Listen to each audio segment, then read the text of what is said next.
Was wanted for trespassing. They say while running, the man took a gun out of his waistband and threw it on the ground. Police say the suspect ran into his home, and that's when other family members got involved. 7 News reporter Ann Maxwell is live here in our studios tonight with more. Ann.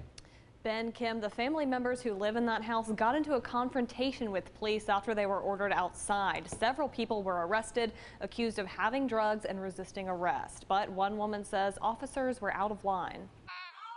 Anderson officers ordered everyone out of this house after the suspect they were chasing ran inside. That's when Aaliyah Chamblee started recording on her phone. Police say the man in red, 20-year-old Derek Wiley, was swinging his arms. An officer tried to arrest him. Police say they were concerned about their safety. Really, you don't know what dangers are facing you at that time. But the people at the home felt like they were the ones in danger. Don't shoot! Then police arrested Wiley. Why is you taking him to jail, Dick? No, y'all stop! Chamblee's mother in the pink falls to the ground. Chamblee says she was worried about her mother, who is prone to heart attacks and seizures. I mean, this is something that you would see, I mean, not here, you know what I'm saying? Like, not in Anderson.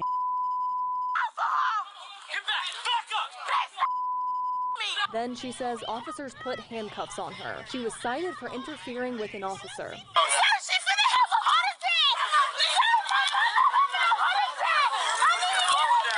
Activist Bruce Wilson says police mishandled the situation, and he's asking the department to release the body cam footage. It's an illegal arrest to arrest. They're talking about her brother. They arrest him for interfering because he walked out of his home. According to the police chief, Wiley was being combative, and the officers did what they were trained to do. You know, if an officer gives you a lawful order, then you have to do what that officer says. And Wilson says the family is looking to hire a lawyer to get that body footage released. It seems like an important piece to that video is when the mother starts having health concerns and the daughter, and that's when police and the daughter got into something that we don't know yet. So what did the police chief say about the possibility of releasing this body cam footage? He said the body cam footage is not part of the Freedom of Information Act. It would have to be subpoenaed, so it would have to be released in court. And we also want to note that none of those officers involved have been reprimanded. It sounds like more could come from this story. Ann, thanks. Over in Malden, in an effort to get to the bottom of some of the problems at the police department there, city leaders are asking state investigators to get involved. The mayor announced last night that they are asking for external investigation by SLED. According to a memo released by the city administrator, an internal investigation started in January of this year after an anonymous tip sent in and a dispatcher filed a complaint. Now, their investigation revealed that 5 officers were having sexual relations with 2 dispatchers on city property, and while employees were on duty. Deputies have made an arrest in a drive-by shooting from last week. The Greenville County Sheriff's Office says 19-year-old Jermaine Allen Gibson Jr. was arrested in connection with last week's shooting on Mayflower Avenue. Investigators say the shooting stemmed from some sort of disagreement on social media. The victim, 18-year-old C.J. Jarrett, is still in critical condition. Now, Gibson was denied bond this morning. The victim's mother spoke out today. I want justice for my son, and yet I still pray for Jermaine. Now I have a name I can pray for, because at the time I was just praying for him as a person. I didn't know his name. But now I can pray for him as a person. And I will. I will continue to pray for Jermaine, mainly my son, but I will Jermaine and his family. Terry Cochran says that her son is currently undergoing his 6th surgery and asked the community for continued prayers and an end to gun violence. You can hear her entire statement to the court on WSPA.com. New details tonight on last month's campus shooting at UNC Charlotte. Those details coming from autopsies that show Riley Howell, the student who tackled the gunman, suffered 8 gunshot wounds. The other student who was killed, Ellis Pollier, had 6 gunshot wounds. The chief medical examiner released those results today. The suspected gunman, Tristan Terrell, is charged with murder in the deaths of Howell and Pollier. Howell grew up in Buncombe County. The FBI released a new image of an explosive placed on an upstate road back in 2018 by a convicted serial bomber.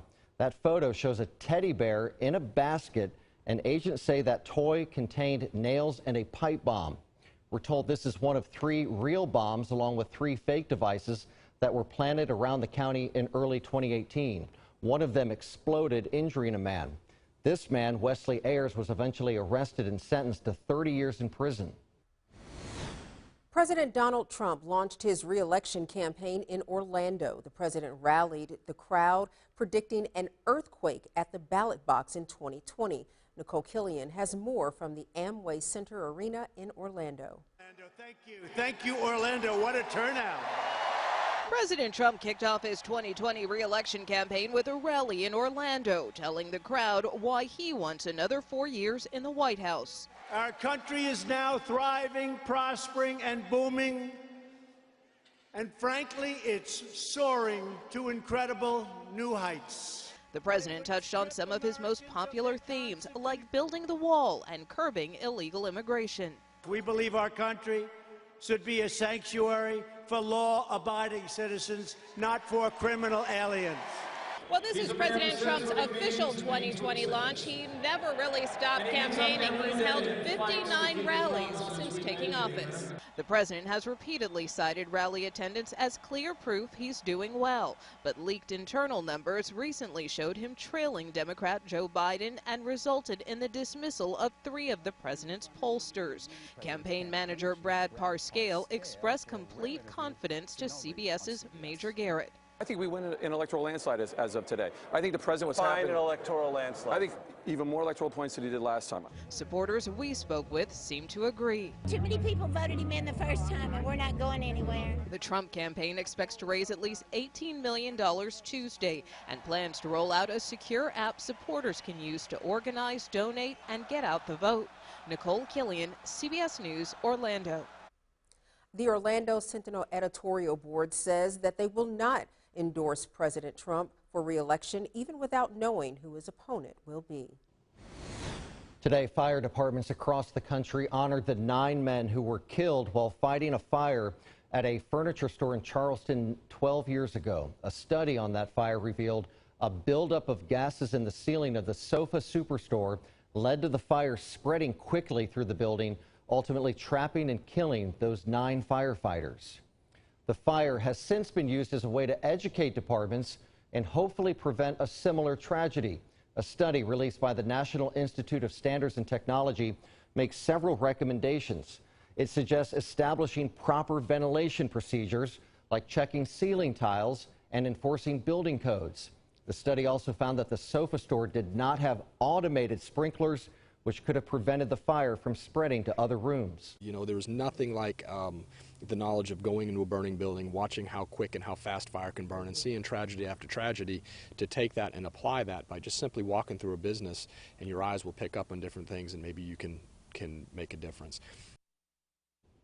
Since then, the industry has also adopted building and life safety codes. Reports and studies released on the Charleston fire are still studied and used by firefighters across the country.